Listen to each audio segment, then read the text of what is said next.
Bismillahirrahmanirrahim. Assalamualaikum warahmatullahi wabarakatuh. Kembali lagi di channel Dokter Inspirasi. Setiap manusia menginspirasi.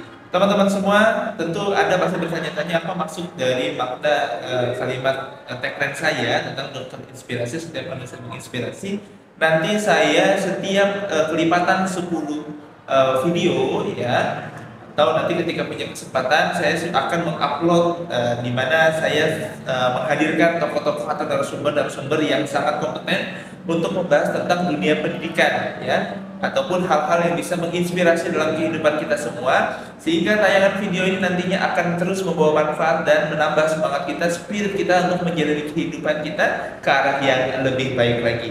Kawan-kawan sekalian, sesuai dengan janji saya pada episode sebelumnya ya, linknya di atas, kita untuk pertama kalinya membahas masalah kurikulum, di mana kurikulum tersebut kita bahas mengenai tentang hal-hal dalam penilaian ya, dalam hal-hal komponen pada kurikulum.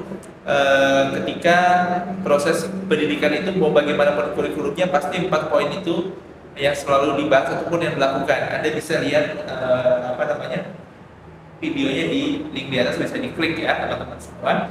Nah, kawan-kawan sekalian, hari ini saya ingin menyampaikan yang seperti yang saya sampaikan pada episode sebelumnya tentang batang tubuh kurikulum itu yang sangat penting. Mau bagaimanapun kurikulumnya, pasti itu yang menjadi pendidikan kita berlandaskan kepada hal tersebut yang ada di Indonesia. Dan perlu Anda ketahui kawan-kawan bahwa kurikulum di Indonesia itu merupakan, ataupun kurikulum di sekolah atau lembaga pendidikan itu adalah hal yang sangat penting. Ibarat manusia, maka kurikulum itu adalah jantungnya kehidupan.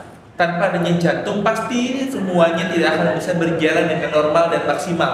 Untuk itulah kurikulum ini sangat menentukan bagaimana proses keberlangsungan dunia pendidikan kita.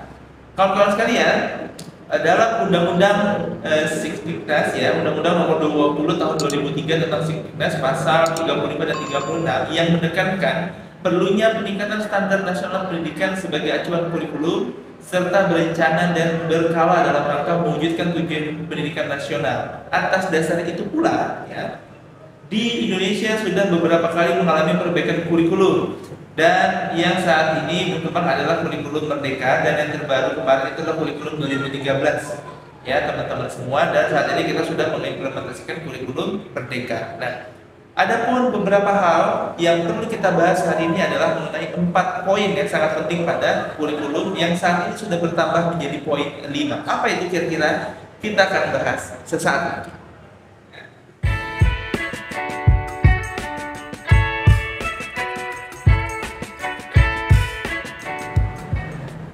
Baik, terima kasih. Yang pertama, itu adalah tujuan kurikulum. Di mana ketika kita membentuk ataupun membangun sebuah kurikulum, maka kita harus paham dulu kejelasan pada tujuan kurikulum itu sendiri.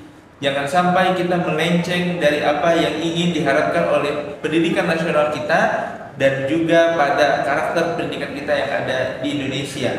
Ya, kawan-kawan sekalian, ini yang pertama adalah kita bahas tentang tujuan. Di mana pada tujuan kurikulum itu ya, yang pertama adalah salah satunya menurut Nana Sujana itu adalah tujuan berfungsi untuk mengarahkan dan corak kegiatan pendidikan itu tergambar dari kurikulum.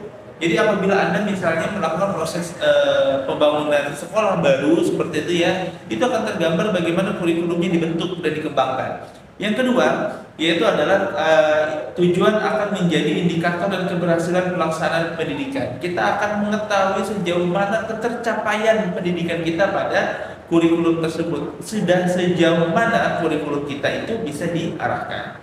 Dan yang ketiga, tujuan menjadi pegangan dalam setiap usaha dan tindakan dari para pelaksana pendidikan. Ada capaian, ada targetan di mana itu menjadi tujuan dari apa yang ingin kita lakukan itu untuk mencapai kurikulum ya. Untuk mencapai tujuan yang dicapai, maka bentuk kurikulum yang sesuai ya, yang menjadi ciri khas, yang menjadi gambaran bagi kita semua ya. Dan ada beberapa hal ya yang perlu Anda pahami tentang tujuan kurikulum itu. Pada hakikatnya ada tujuan dari setiap program pendidikan, namun kita pahami Di Indonesia sendiri ada yang pertama adalah tujuan pendidikan nasional, ada yang kedua tujuan institusional, dan yang ketiga ada tujuan kurikuler, dan yang keempat ada tujuan instruksional, dan yang kelima ada tujuan pembelajaran. Inilah tujuan-tujuan pada kurikulum. Dan yang kedua tentang isi materinya.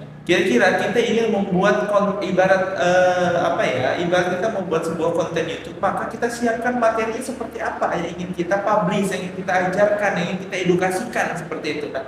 Maka inilah yang harus dipersiapkan. Di mana materi ini harus berlandaskan kepada kurikulum tadi.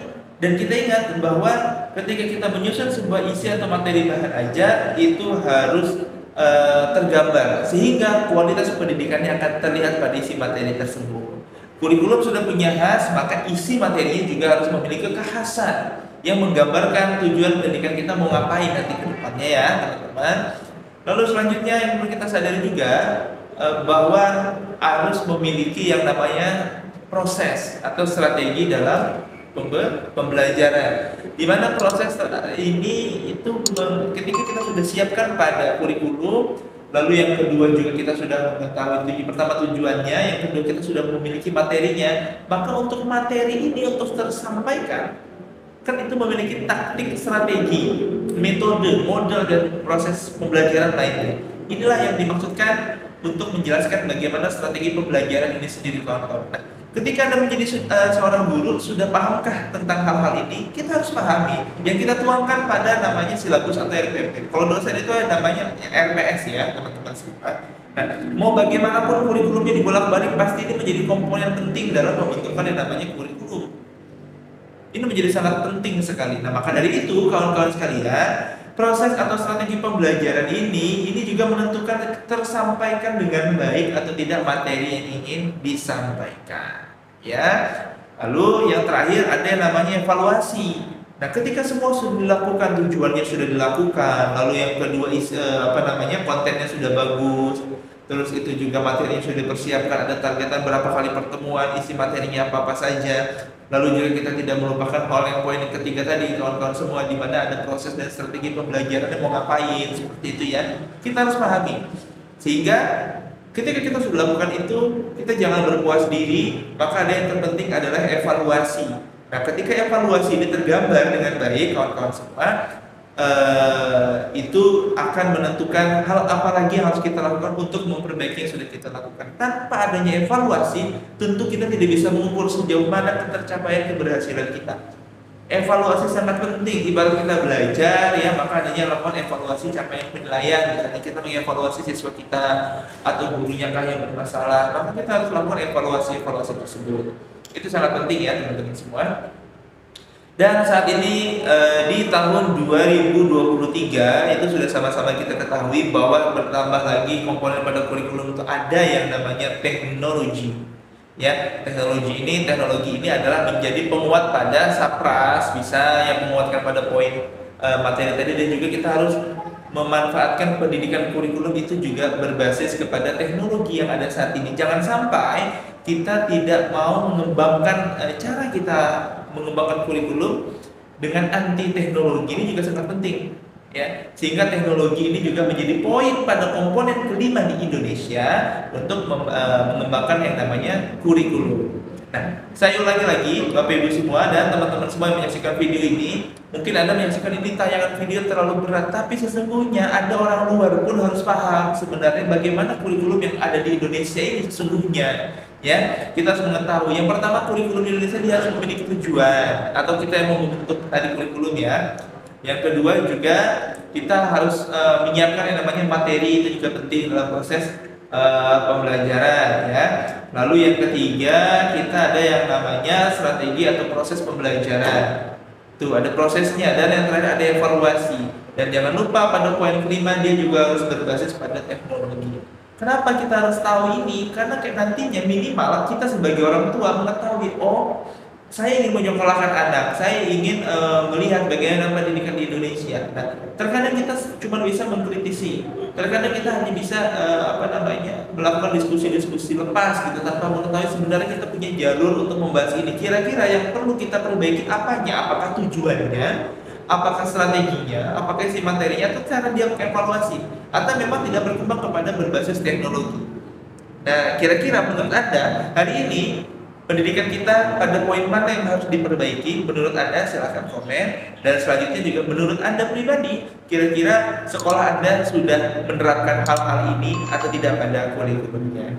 Terima kasih. Semoga tayangan video ini bisa bermanfaat dan menambah wawasan pengetahuan kita seputar pendidikan yang ada di Indonesia. Assalamualaikum warahmatullahi wabarakatuh.